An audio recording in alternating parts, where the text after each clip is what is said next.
Ho, ho, ho. Welcome to the webcast, everyone. My name is Kristen Lambert. I work here at the Kentucky Department of Education. I'm a technical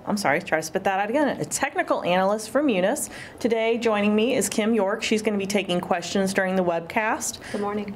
If you have any questions during the webcast, please send them to the munis@education.ky.gov box, and we will answer them. And after the webcast, please send it there as well. So why don't we jump right into it? It's that time of year where all the payroll folks and people that process health insurance have to finish a year and get ready to start a new year, so there's a lot of tasks ahead. As I mentioned during the webcast, please send your questions to our team a box. We will all be able to answer those, and Kim will be taking those during the webcast. The webcast is also going to be archived, so if you had any questions, you can watch the webcast at a later date. We will distribute the link later in the day. So it's that time of year. The 2019 open enrollment file that is scheduled to be sent today. Part of the email that was sent today included a guide. Please follow those steps. The reason I say this is we've, over the years, had to help people and tend to find out that they're not following the steps in the guide and doing things out of order, which causes problems. The guide's there for a reason. It's pretty straightforward. Like I mentioned, it was attached to the email. Please follow those steps to proceed. The most important part of the guide is installing the updates for the Kentucky Employee Benefit Program. Part of this webcast today is we're going to be talking about the updates to the Kentucky Employee Benefit Program. There will be an update available on the MIU today. I checked before the webcast. It is not there yet, but it should be out on the MIU at some point today. We will send a notification once the open enrollment file is ready, and also notifying you that the update is ready. Failure to install these updates will cause the optional dental and vision benefits not to import correctly, and thereby causing you more work. So it's something you want to make sure is installed. So how can you tell it's installed? You don't need to worry about the MIU if someone else handles that at your district. You can simply look at your Kentucky Employee Benefits Program, and when you look on the benefits screen, you will see two new additional folders that say dental insurance and vision insurance down in the bottom right. So that's a clue to tell you that, hey, my update's been installed and I can proceed. Another step that is required is you need to create new deduction codes for the Employee Benefit Program to process the dental and vision plans. These are going to be post-tax benefits, and the new deduction codes are going to be in the 8,000 range. Now it's going to be up to the district what deduction numbers you want to use at your district. Many have been using that range for a while, so deduction numbers will be different. This is an example deduction number. I used 8,000. I called the deduction taxable dental. You can call it whatever you feel you like on there, but that's just an example in the 8,000 range. And of course, you'll code that to your withholding account. Determine the deduction code and description to be used by your district. That will be determined by you individually. Another part of the update is making sure you update your benefit settings screen. So after you've set up your new deduction codes and prior to processing the open enrollment file, you're going to need to add the new optional dental and vision deduction codes to the benefit settings screen. This is very important and has to be done prior to importing the open enrollment file. If you do not do it prior to importing the open enrollment file, again, you're going to have problems, and we'll have to assist you to fix everything.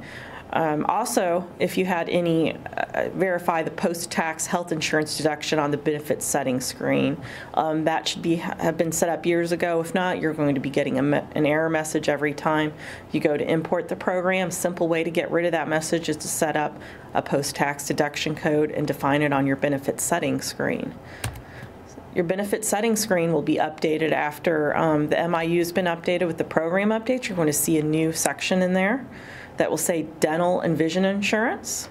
You'll simply choose a drop-down box, enter your new deduction code, the number of deduction cycles, and cycles per month. Many districts do 2 cycles per month, but we do have some districts out there that do 1 payroll a month, so you want to adjust that accordingly. This is just an example, but this must be done prior to importing your open enrollment file. The next step of the process is verifying any records that you have in the pending area. So prior to importing the 29 open enrollment file, you'll want to review any records that you still have existing in your pending area. If there are any unprocessed files or records, they should be moved to active, review and process as needed. If you don't need those records, they should be purged. If you have any 2018 records or records from prior years, say you've been in your position for less than a year and there's a bunch of files out there that were never processed, you want to go ahead and get rid of those files. They're no longer needed because at this point forward, you'll be working on the open enrollment file. I do have to throw out that little disclaimer though. Before you delete anything, please verify you don't need that information from your old records before purging and deleting. So this is just making sure you process any remaining 2018 files and making sure the deductions have been updated appropriately for 2018 before the end of the year.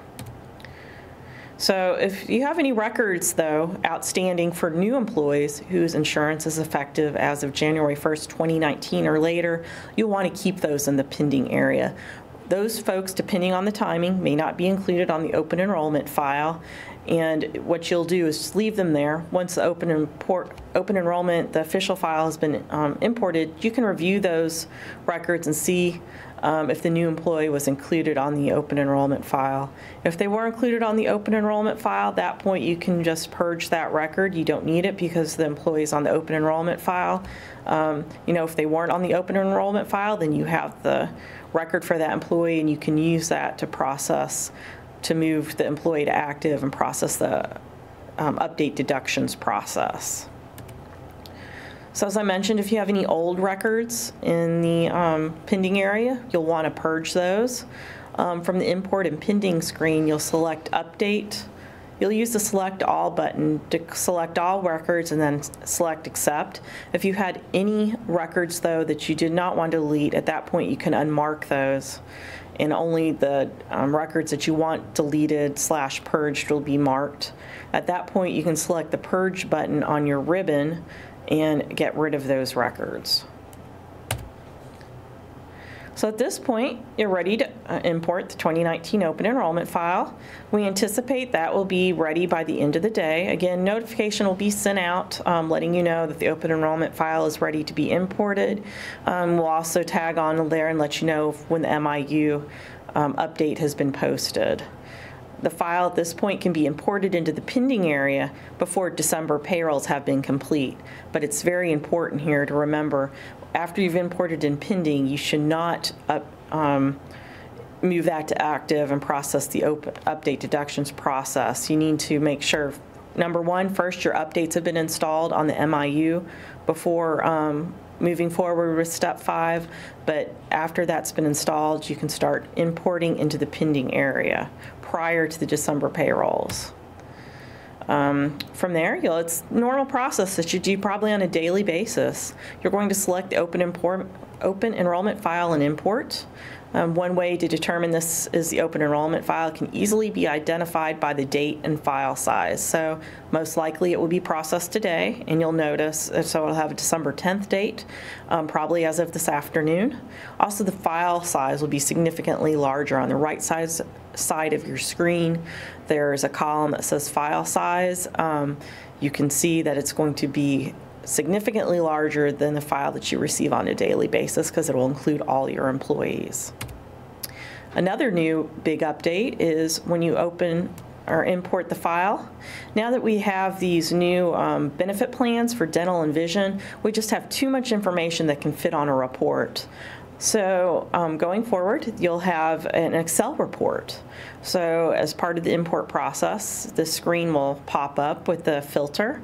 You'll select accept, and your program will now send your report to Excel. So if you're using Internet Explorer, down at the bottom of the screen, it may take a moment, especially on a really large open enrollment file, which has a lot of records.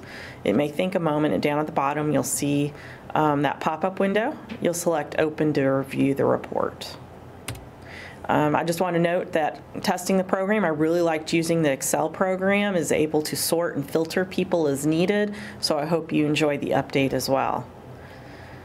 Continuing on, step 5, just a note, the open enrollment file and all subsequent files should be imported in order. It's always been important to import your files in order. The program, Kentucky Employee Benefits Program, uses sequencing on records because an employee may have multiple changes with the same effective date, so importing your files in order is important. Also to note, you can review the records in pending. However, do not process a start date, move to active, or update deductions step prior to completing the 2018 payrolls. So everything at this point you can go ahead and import, but you cannot move to active or update the deductions until after 2018 payrolls are done. And that's step 6. After all 2018 payrolls are done, you can proceed, but they must be done before completing the next step.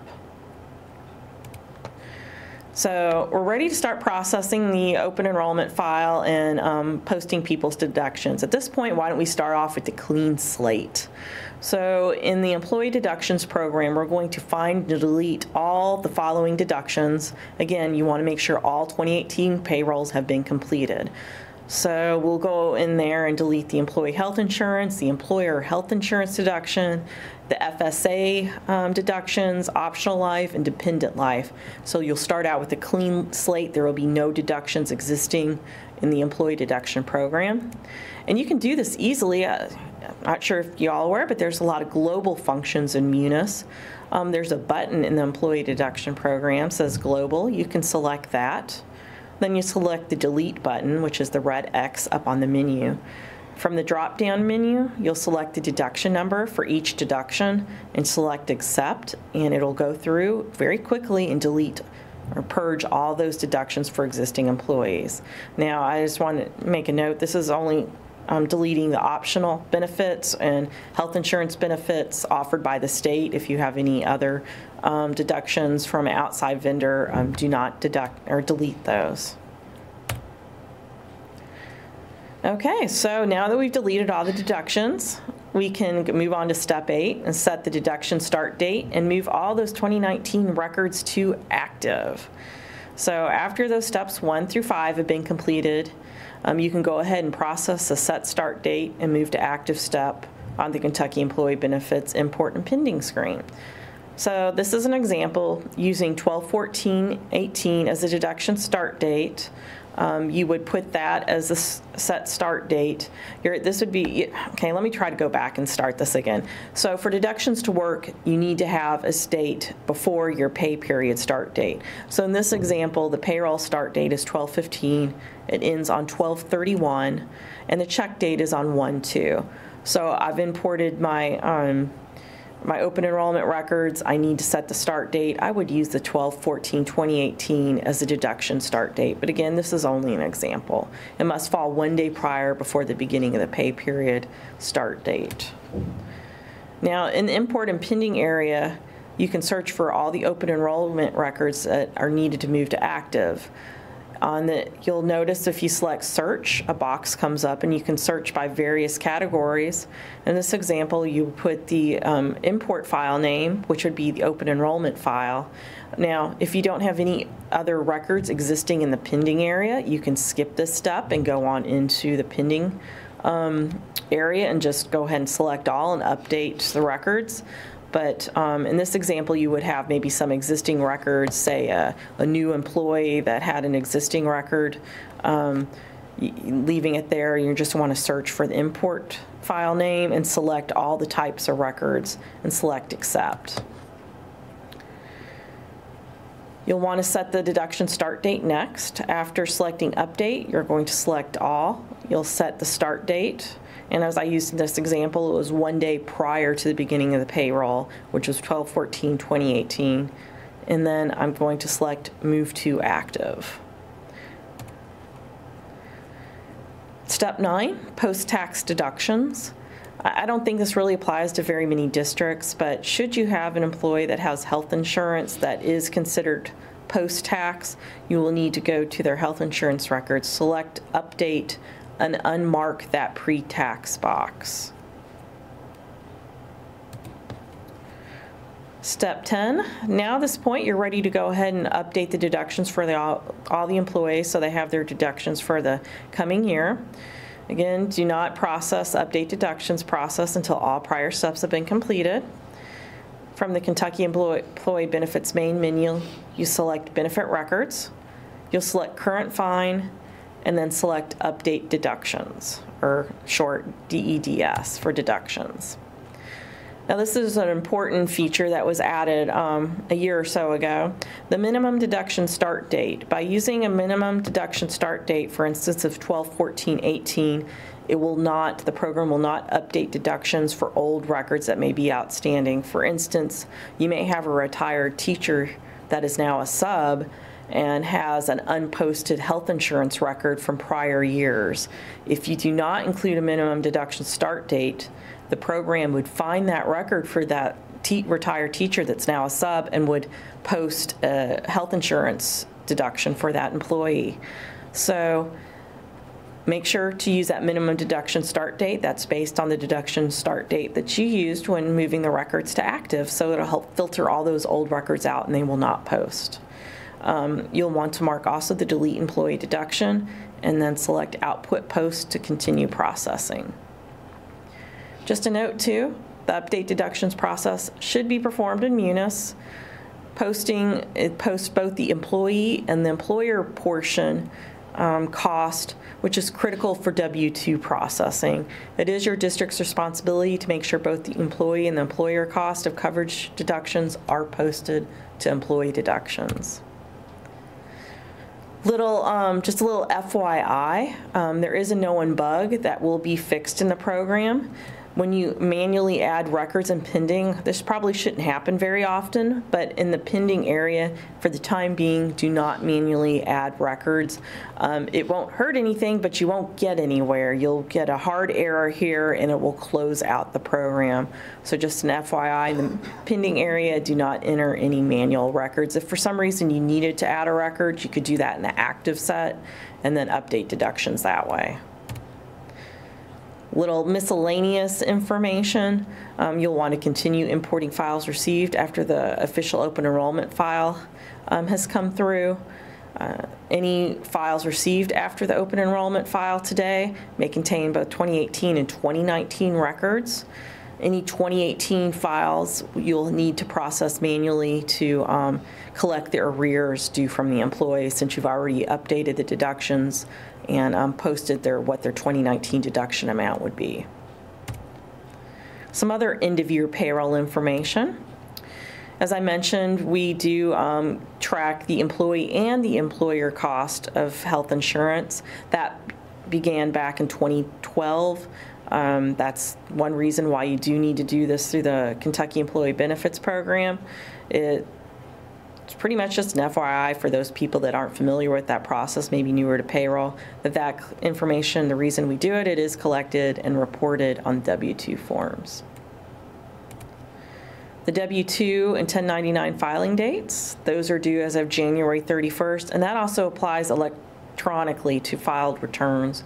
A couple years ago, they did change that and moved up the date required you to file those. So FYI, January 31st. Also, each year we need to update the Social Security employee and employer max limit. It increased in 2019 to $132,900. You'll want to refer to the end-of-year payroll information guide that was sent out guiding you all how to fix this. So you'll want to make sure both your Social Security deductions are updated down at the bottom. I believe it looks like this upcoming year will be $8,239.80, but information is in your guide on that. Also, this time of year, we start looking for those tax tables. So once the state and federal tax tables are available, We work with Tyler as a value-added service. They distribute those to all Kentucky districts at no charge. Typically, that service costs at least $1,000 for each MUNIS client to have if they want those tables added. So we work with them and get those out to you all. We will send an email, as we always do, to notify districts when the tables have been sent out. If for some reason the federal government is slow in getting those out at the end of the year, it makes no difference. You continue processing payroll. For the new year, you can use existing tax tables. It will work seamlessly in MUNIS. Also, updates to the year-end W-2 program. Make sure your MIU is being updated. It is scheduled to go out today, actually, year-end updates for W-2s. You never know, there may be other fixes available as the year goes on. Just make sure your MIU is up and set to schedule and install updates. And unfortunately, ACA is still around. So we still have ACA reporting. Tyler, MUNIS, they are required to provide any programs that meets all federally mandated reporting requirements. So ACA reporting is available within MUNIS. We work with the Department of Employee Insurance to get files that you use to import that will show the coverage date for both the participants, which are employees, and the dependents. That is scheduled to be distributed around January 4th or so this year. Again, we'll send an email once the files have been distributed, once we have worked with DEI and Tyler to make sure those files are okay and ready to distribute. There is an updated guide out on the KDE website if you need any further information. And good news, I guess you can say, when it comes to ACA is the IRS recently extended the deadline for filing the 1095-C forms. While the electronic filing dates have not changed and the paper filing dates to the IRS have not changed, the deadline for giving your forms to employees have been extended to March 4th, 2019. So I guess there's one piece of good news there. And I kind of blew through those slides. Sorry, I tend to talk fast. I think, this process is the same that you do every year. It's the same as processing your daily file. The important thing is making sure you have your updates installed. I noted you can look at your Kentucky Employee Benefits Program screen. If you see the dental and vision folders there, that means that updates have been installed and you're ready to go. And just please make sure you're looking at that guide and the steps and marking off those steps in order. If you have any questions, send them to the munis@education.ky.gov box. Please don't send them to individuals. Send them to the box. We both work the box. Actually, all three of us look at the box. We may be working on projects or busy with some other things, so sending them the box will get the quickest attention.